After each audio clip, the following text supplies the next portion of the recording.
Alright guys, welcome to Nomad Builds Gunpla. This is video number 2 in my series of how-to videos. Today we're going to be using the Gundam Marker Airbrush System. Now normally with the marker airbrush, this guy right here, let's see if I could get a little closer. Normally these come either by the airbrush itself, which is like roughly 30 bucks in the US, or as a set that includes the airbrush, some replacement marker nubs, and a hose and can of air.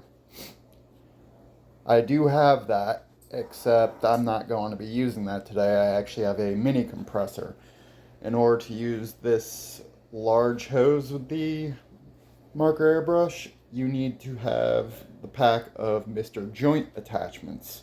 They're like $5 on Amazon, easy to find. But anyway, before we get started, I just wanted to make note that when you're going to be using this thing, you either want to use a Gundam marker with a standard blunt tip with that like little flat bottom there. One of the airbrush tips I mentioned before, but do not use pointed tips. They can work, it's just if you use these, most of the time it's gonna come, the piece is gonna come out splotchy looking. So yeah, don't use pointy tips with the marker airbrush. Now, starting with the airbrush tip, what you're going to want to do is align this correctly. You really just want it to be like having the nozzle towards the bottom of the tip. I'm not going to be using this color right now though. I decided with these pieces I'm going to be doing mechanical gray. So you really want to make sure the tip is wet. Give it a little shake. Give it a little test. As you can see, paint's coming out. When you're pressing these, you want to like only do like 1 to 2 presses. If it's a brand new marker, shake it up and repeat. Otherwise, you may have a paint spill, which, yeah, have fun cleaning that up. You'll need rubbing alcohol to get this stuff off. But anyway, I'm going to set up over by the paint box area. I will be right back. Alright, I got the box set up. Now there's 2 ways I generally do this. Sometimes I'll have the pieces held by a pair of tweezers, which I'm not doing right this moment. Or I have a little stand that uses alligator clips. That's what I will be using. So, we're just going to get this alligator clip on this little nub right here. Make sure it's stable. Alright. I'll be painting a few pieces for this video, so let me get the other one set.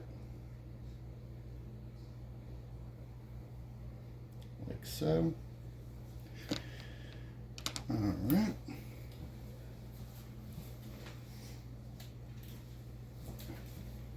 I got my mechanical gray marker.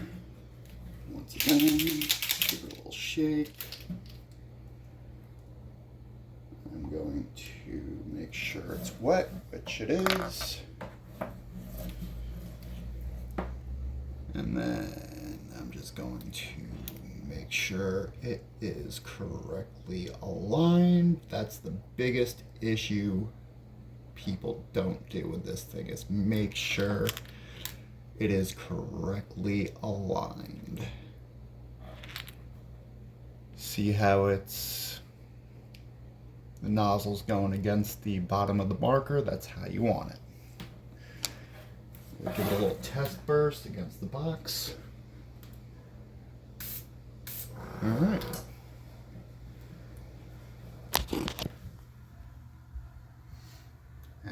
see, there's a little burst mark I made.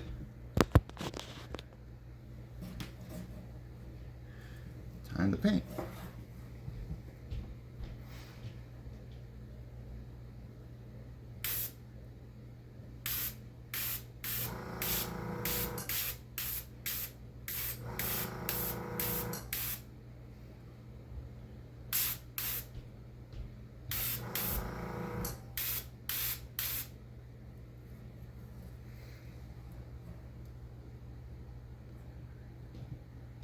Alrighty, it looks good.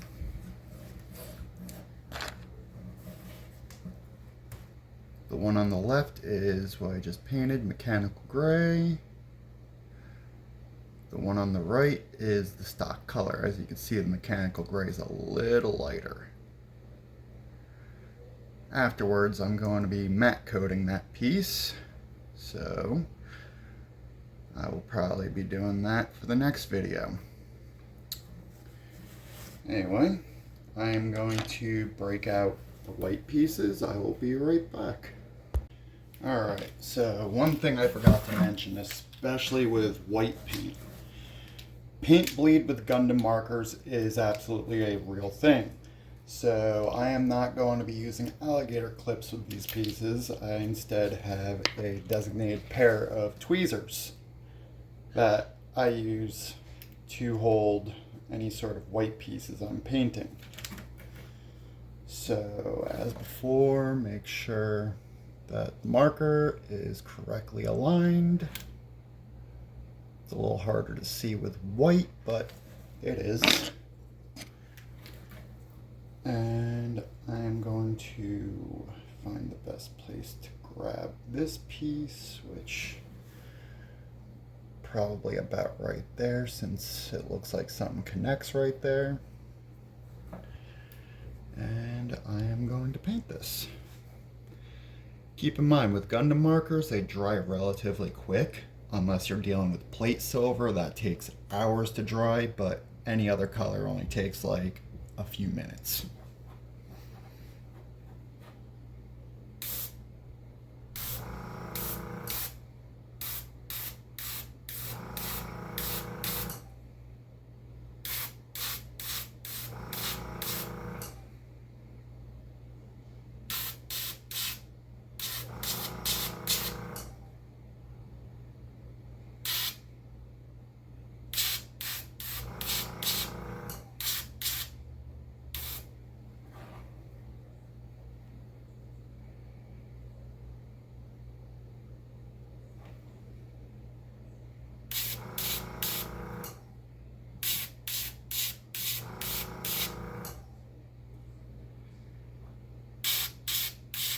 Get a nice little even coat on there.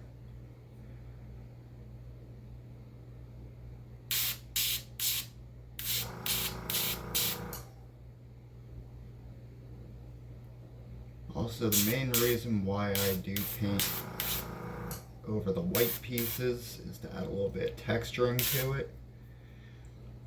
It also makes decals easier to stick, stock decals I should say.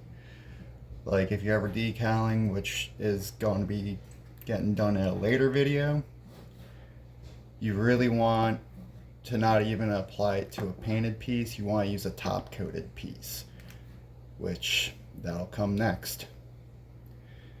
Anyway, that should be covering this video. I will see you in the next one when it comes to top coating. Farewell. I forgot to also mention another reason why I do paint the white pieces over with more white. Sometimes you end up getting pieces that are unpainted with fault lines in them. Painting them is a good way of hiding the fault lines. That's why I do it. You don't necessarily have to, but hey, it looks a lot nicer without the fault lines.